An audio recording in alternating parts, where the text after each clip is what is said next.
Hello नमस्कार दोस्तों। मुहूर्त सीरीज में हम आगे बढ़ेंगे और आज हम बात करेंगे नक्षत्रों की।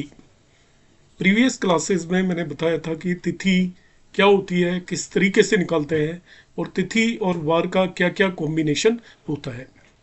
आज हम बात करेंगे मुहूर्त सीरीज में नक्षत्रों की। और नक्षत्र का मुहूर्त का सबसे इंपॉर्टेंट कंपोनेंट होता है। नक्षत्र में सबसे पहले हम डिफाइन करेंगे जन्म नक्षत्र क्या होता है। तो कोई भी नेटिव जब बॉर्न होता है, जब उसका जन्म होता है, उस टाइम पर जन्म का चंद्रमा जिस भी नक्षत्र में होता है वो जन्म नक्षत्र होता है। किसी भी नेटिव के लिए फिक्स होता है, क्योंकि आप जब भी बॉर्न होते हो आपका जन्म का चंद्रमा जिस भी नक्षत्र में है वो फिक्स है। उसी को हम जन्म नक्षत्र बोलते हैं।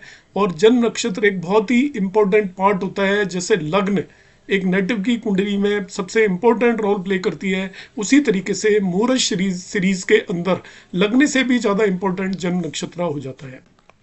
अब हम बात करेंगे यहाँ पर muhurta nakshatra prevailing at the time of work, moon in which nakshatra on the day of commencement of work. Actually मुहूर्त देखने के लिए हम देखते हैं जब भी हमें कोई भी काम करना है उस टाइम पर कौन सा नक्षत्र है, चंद्रमा उस वक्त पर जिस भी नक्षत्र में हो उसको मुहूर्त नक्षत्र बोलते हैं। एक तो होगा जन्म नक्षत्र, वो फिक्स हो गया आपका। मुहूर्त नक्षत्र बदलता रहता है। हम जिस भी डेट को कोई भी काम करना चाहते हैं उस डेट को चंद्रमा जिस भी नक्षत्र में है वो उसका मुहूर्त नक्षत्र कहलाएगा। अब वो सही है तो अच्छा मुहूर्त होगा और सही नहीं है तो वो मुहूर्त अच्छा नहीं होगा। मैं फिर से रिपीट कर रहा हूँ, एक तो जन्म नक्षत्र होता है वो एक इंडिविजुअल पर्सन के लिए, एक नेटिव के लिए फिक्स होता है। वो जिस दिन भी बॉर्न हुआ उस समय पर चंद्रमा जिस नक्षत्र में है उसे जन्म नक्षत्र बोलते हैं। मुहूर्त नक्षत्र, सपोज मुझे आज की डेट में आज कुछ काम करना है, बिजनेस शुरू करना है, तो आज का जो नक्षत्र है वो मुहूर्त नक्षत्र हो गया मेरा, चंद्रमा जिस भी नक्षत्र के अंदर है। अब वो शुभ है या अशुभ है वो देखने के तरीके हम आगे चल के सीखेंगे। तो आप जिस भी दिन जो भी काम करना चाह रहे हो उस दिन चंद्रमा जिस नक्षत्र में मौजूद है ट्रांजिट के अंदर उसको हम मुहूर्त नक्षत्र बोलते हैं। क्लासिफिकेशन फ्रॉम मुहूर्त पर्पज हम डिस्कस करेंगे। मुहूर्त देखने के लिए नक्षत्रों को कई सारे पार्ट में क्लासिफाई किया गया है। जो लोग इसे प्रैक्टिस करना चाहते हैं उन्हें ये सब याद होना चाहिए, और जो लोग कोई एग्जाम वगैरह की प्रिपरेशन कर रहे हैं उनकी एग्जाम में भी आते हैं। सबसे पहले होते हैं फिक्स नक्षत्र, जिन्हें ध्रुव स्थिर नक्षत्र भी बोलते हैं। ध्रुव स्थिर, ये फिक्स है नक्षत्र, मूवेबल नहीं होते, स्थिर होते हैं। इनको याद करने का तरीका बड़ा आसान है। तीनों उत्तर, उत्तर में उत्तर फाल्गुनी होता है, उत्तर आषाढ़ा होता है, उत्तर भाद्रपदा होता है, ये फिक्स नक्षत्र हैं। और चौथा होता है रोहिणी। ये टोटल 4 नक्षत्र हैं। ये किसी भी स्टेबिलिटी से रिलेटेड काम करने के लिए अच्छे माने जाते हैं। It is good for stability. अब स्टेबिलिटी में कौन से कामों के लिए ध्रुव स्थिर नक्षत्रों को हम अच्छा मानेंगे? आपको न्यू हाउस बनाना है, स्टेबिलिटी चाहिए होती है, गृह प्रवेश करना है, मैरिज करनी है किसी भी नेटिव की, फीडिंग ऑफ चाइल्ड, पहली बार जो अन्नप्राशन जिसे बोलते हैं, फर्स्ट टाइम खाना खिलाना है, नेमिंग ऑफ चाइल्ड, नाम रखना है, ज्वाइनिंग ऑफ जॉब। तो इससे स्टेबिलिटी बनी रहेगी यदि ये काम करेंगे। तो हम देखेंगे कैसे ध्यान रखना है कि जब आप जॉब ज्वाइन करने जा रहे हो उस दिन देखेंगे चंद्रमा किस नक्षत्र में है। यदि इन चारों में से किसी भी नक्षत्र में है तो उसे शुभ माना जाएगा। आप नया हाउस का कंस्ट्रक्शन शुरू कर रहे हो तो आप देखिए यदि मून ध्रुव स्थिर नक्षत्रों में से किसी में भी है तो वो काम करेंगे तो वो शुभ माना जाएगा। नेक्स्ट हम आते हैं मूवेबल नक्षत्र, जिन्हें हम चल नक्षत्र बोलेंगे, चलायमान है। तो ये नक्षत्र जो होते हैं इनको हम याद कर सकते हैं। फर्दर ये 5 नक्षत्र हैं जो कि मूवेबल होते हैं। इसमें स्वाति, पुनर्वसु, श्रवणा, धनिष्ठा एंड शतभिषा। अब आप ध्यान से देखोगे तो स्वाति और शतभिषा तो राहु के नक्षत्र है, श्रवण चंद्रमा का है और धनिष्ठा मंगल का है, पुनर्वसु शनि का नक्षत्र है। ये टोटल पुनर्वसु जुपिटर का नक्षत्र है। टोटल ये 5 नक्षत्रों को हम मूवेबल नक्षत्र बोलते हैं। अब जब ये नक्षत्र मूवेबल है, हमें याद होना चाहिए, तो डेफिनेटली जिन एक्टिविटीज में मूवमेंट की जरूरत होती है वहां पर ये शुभ होंगे। अब मूवमेंट की जरूरत क्या होती है? They are good for activity needing mobility, जैसे एजुकेशनल एक्टिविटी, लर्न ड्राइविंग। यदि आप सीखना चाहते हो ड्राइविंग तो हमें मूवेबल नक्षत्र में शुरुआत करनी चाहिए। मुंडन बार बार होता है, एक बार फिक्स नहीं है। कर्ण भेद, जर्नी, जब भी आपको एक जगह से दूसरी जगह जाना हो, नामकरण, इनके लिए भी इसको शुभ माना जाता है। स्वाति, श्रवणा एंड धनिष्ठा, केवल 3 इनमें से, Swati, Shravana and Dhanishtha. Are also good for marriage, other two को मैरिज के लिए गुड नहीं माना जाता। पुनर्वसु को और इसमें से सदविशा को मैरिज के लिए ठीक नहीं माना जाता। तो ये 5 नक्षत्र आपके मूवेबल हो गए। तो पहला हमने ध्रुव स्थिर किया, दूसरा मूवेबल। अब हम बातें करेंगे बैड नक्षत्र, इन्हें उग्र क्रूर बोलते हैं। हिंदी में आप देखोगे उग्र क्रूर। जो हिंदी के व्यूअर्स हैं उन्हें भी कोई दिक्कत नहीं है, मैं बोल रहा हूं वो लिख सकते हैं। तो जैसे हमने कहा स्थिर जो थे वो उत्तर थे तीनों। आप यदि देखेंगे तो मैंने बताया था ध्रुव स्थिर तीनों उत्तर थे, उत्तर फाल्गुनी, उत्तर आषाढ़ा, उत्तर भाद्रपदा। मगर यदि आप बैड नक्षत्र उग्र क्रूर में जाओगे तो तीनों पूर्व हो गए आपके। पूर्व फाल्गुनी, पूर्व आषाढ़ा एंड पूर्व भाद्रपदा, ये तीनों अशुभ नक्षत्र हैं, उग्र क्रूर बोलते हैं इन्हें। इसके साथ भरणी और मघा, तो ये टोटल 5 है यहाँ पर। ये बैड या बुरे नक्षत्र या उग्र क्रूर माना जाता है। तीनों आपके पूर्व नक्षत्र, Bharani and Magha. Avoid in all kind of work, इन्हें सभी तरीके के कामों में, शुभ कार्यों में अवॉइड करना चाहिए। कोई भी शुभ कार्य ये नक्षत्रों में जब चंद्रमा हो उस दिन नहीं करना चाहिए। और भरणी पर्टिकुलरली खराब माना जाता है। भरणी हमें मालूम है शुक्र का नक्षत्र है, इसको पर्टिकुलरली खराब माना जाता है। Magha is considered good for marriage alone, Magha भी खराब माना जाता है मगर इसको हम मैरिज के लिए यूज कर सकते हैं। कहते हैं भगवान श्री कृष्ण ने मगा नक्षत्र में मैरिज की थी, इसलिए इसको मगा को शुभ मान लिया जाता है। चौथा तरीके का क्लासिफिकेशन है मिक्स्ड एंड ऑर्डिनरी, इन्हें साधारण नक्षत्र भी बोलते हैं। तो साधारण नक्षत्र में 2 नक्षत्र आते हैं, विशाखा और कृतिका।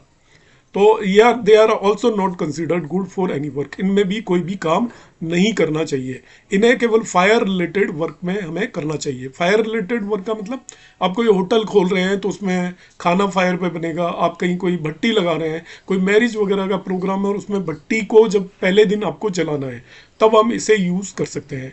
तो can be use in work related to fire like igniting bhatti, havan ceremony etcetera में मिक्स्ड एंड ऑर्डिनरी नक्षत्रों को यूज कर सकते हैं। तो अब हमारा चौथा क्लासिफिकेशन हो चुका है। फर्स्ट वन ध्रुव स्थिर बताया था मैंने, दूसरा मूवेबल नक्षत्र बताया था, तीसरा उग्र क्रूर बताया था और चौथा साधारण। अब 5वां हम बात करेंगे फास्ट एंड एजाइल, क्षिप्र एंड लघु, क्षिप्र लघु नक्षत्र भी बोलते हैं इन्हें, फास्ट एंड एजाइल। तो ये इनमें जो नक्षत्र है देखिए हस्त, अश्विन एंड पुष्य। हस्त चंद्रमा का नक्षत्र है, अश्विन हमें मालूम है केतु का नक्षत्र है और पुष्य शनि का नक्षत्र है। ये तीनों को फास्ट एंड एजाइल, क्षिप्र एंड लघु मानते हैं। ये क्विक रिजल्ट देते हैं, जहां पे जल्दी से रिजल्ट की जरूरत होती है ऐसे काम करना चाहिए। ये वेरी ऑस्पिशियस हैं for educational and occupational activities, मतलब एजुकेशन शिक्षा से रिलेटेड और धंधे से रिलेटेड, काम से रिलेटेड, प्रोफेशन से रिलेटेड, ऑक्यूपेशन जो आप करना चाहते हो उससे रिलेटेड एक्टिविटीज के लिए अच्छे माने जाते हैं। फॉर मैरिज हस्त अच्छा होता है, अश्विन गुड होता है मगर पुष्य को अवॉइड करना चाहिए। मैरिज से रिलेटेड एक्टिविटी यदि आपको करनी है तो Hasta is very good, Ashwin is good, ठीक है, मगर पुष्य को अवॉइड कर देना चाहिए। Pushya is very good for educational purpose and to start medication. तो यदि आप एजुकेशन लेना चाहते हैं तो उस पर्पज से पुष्य बहुत अच्छा माना जाता है, और मेडिकेशन स्टार्ट करना चाहते हैं तो पुष्य में किया जा सकता है।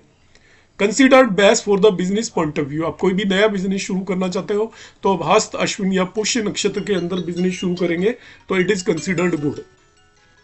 If Pushya is on Thursday and on Sunday is considered very good specially for educational purpose. Pushya यदि थर्सडे और संडे को आ जाए तो ये स्पेशल योग बना देते हैं, इसलिए पुष्य नक्षत्र थर्सडे और संडे को हो तो they are considered very good from educational point of view. उस दिन हमें नई एजुकेशन शुरू हम कर सकते हैं। तो ये ऑल 5 काइंड ऑफ मैंने अभी क्लासिफिकेशन किया है नक्षत्रों का। छठा नक्षत्र का क्लासिफिकेशन है फ्रेंडली नक्षत्र, जिसे मृदु मैत्र बोलते हैं। फ्रेंडली मीन्स मृदु मैत्री नक्षत्र। तो इसके अंदर 4 नक्षत्र आते हैं, मृगशिरा, रेवती, चित्रा एंड अनुराधा। मृगशिरा हो गया, रेवती, चित्रा एंड अनुराधा। इनको हम किन कामों के लिए बोलते हैं? नाम ही फ्रेंडली नक्षत्र है, मृदु मैत्री नक्षत्र है, तो ये हमें यूज करने चाहिए। पार्टनरशिप में अच्छा है, मैरिज एक्टिविटीज, न्यू फ्रेंड्स यदि आपको बनाने हैं, commercial and occupational activities, educational activities, skill, आप कोई नई स्किल सीखना चाहते हो, गुड फॉर संस्कार, किसी भी तरीके के आप जो संस्कार होते हैं एक नेटिव की लाइफ में वो भी इन नक्षत्रों में किए जा सकते हैं। Purchasing new clothes, consumer durable, आप घर के अंदर कोई फ्रिज लेके आना चाहते हो, एसी लेके आना चाहते हो, नई कोई भी चीज लेके आना चाहते हो तो फ्रेंडली नक्षत्र बहुत अच्छे होते हैं। तो मृगशिरा, रेवती, चित्रा और अनुराधा नक्षत्र इन सभी कामों के लिए अच्छे होंगे। सेवेंथ क्लासिफिकेशन है फेरोसियस एंड बिटर, तीक्ष्ण दारुण। खराब हो गया, नाम से ही पता चल रहा है। फेरोसियस एंड बिटर या तीक्ष्ण एंड दारुण नक्षत्र जो होते हैं, ये हमारे नक्षत्र हैं आर्द्रा, आश्लेषा, ज्येष्ठा एंड मूला। अब इनमें ध्यान से देखोगे तो तीन तो मूल नक्षत्र ही है, आश्लेषा, ज्येष्ठा एंड मूला, आर्द्रा। इनमें कोई भी ऑस्पिशियस एक्टिविटी, शुभ कार्य नहीं करना चाहिए, मगर मूल को मैरिज के लिए अच्छा मान लेते हैं। और ज्येष्ठा ओथ टेकिंग सेरेमनी, कहीं पे भी ओथ ले रहे हैं, कोई एक नई मिनिस्ट्री बन रही है तो उसके लिए ज्येष्ठा को शुभ माना जाता है। तो ये 7वां क्लासिफिकेशन था। अब मैं इनको ओवरऑल एंड में सम अप करूंगा। नक्षत्र गुड फॉर ऑल एक्टिविटीज। अब मैंने क्लासिफाई किया, पीछे हमने देखा ध्रुव स्थिर अच्छा होता है, फ्रेंडली नक्षत्र अच्छे होते हैं। तो सभी एक्टिविटीज के लिए जो नक्षत्र अच्छे होते हैं इन जनरल उन्हें शिप्र, लघु एंड मृदु मैत्रेयी जो नक्षत्र हैं वो सभी एक्टिविटीज के लिए अच्छे माने जाते हैं। शिप्र, लघु एंड मृदु मैत्रेयी नक्षत्र अभी मैंने आपको बताए थे, तो उन्हें देखिए, ये आपके मृदु मैत्रेयी नक्षत्र हो गए मृगशिरा, रेवती, चित्रा एंड अनुराधा। और शिप्र, लघु ये हो गए आपके हस्त, अश्विन, पुष्या।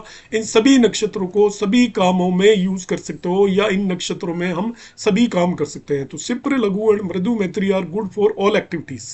तो ये कौन कौन से नक्षत्र हुए? Hasta, Ashwin, Pushya, Mrigashira, Revati, Chitra and Anuradha are considered good for all kind of activities. आप कोई भी काम करना चाहते हो, उस दिन चंद्रमा हस्त नक्षत्र में हो, अश्विन नक्षत्र में हो, पुष्य नक्षत्र में हो, मृगशिरा नक्षत्र में हो, रेवती नक्षत्र में हो, चित्र नक्षत्र में हो, अनुराधा नक्षत्र में हो, तो हम कोई भी शुभ कार्य कर सकते हैं। अब हम बात करेंगे नक्षत्र बैड फॉर ऑल एक्टिविटीज। कोई भी काम इन नक्षत्रों में नहीं करना चाहिए। तो उसमें तीनों पूर्व नक्षत्र आ गए, पूर्व फाल्गुनी, पूर्व आषाढ़ा एंड पूर्व भाद्रपदा। भरणी और मघा नक्षत्र ये खराब नक्षत्र हैं दोनों, ये भी नहीं यूज करने आपको। Vishakha and Krittika, Ardra and Ashlesha and Jyeshtha and Moola, इन नक्षत्रों को हमें किसी भी सभी एक्टिविटीज के लिए अवॉइड करना चाहिए।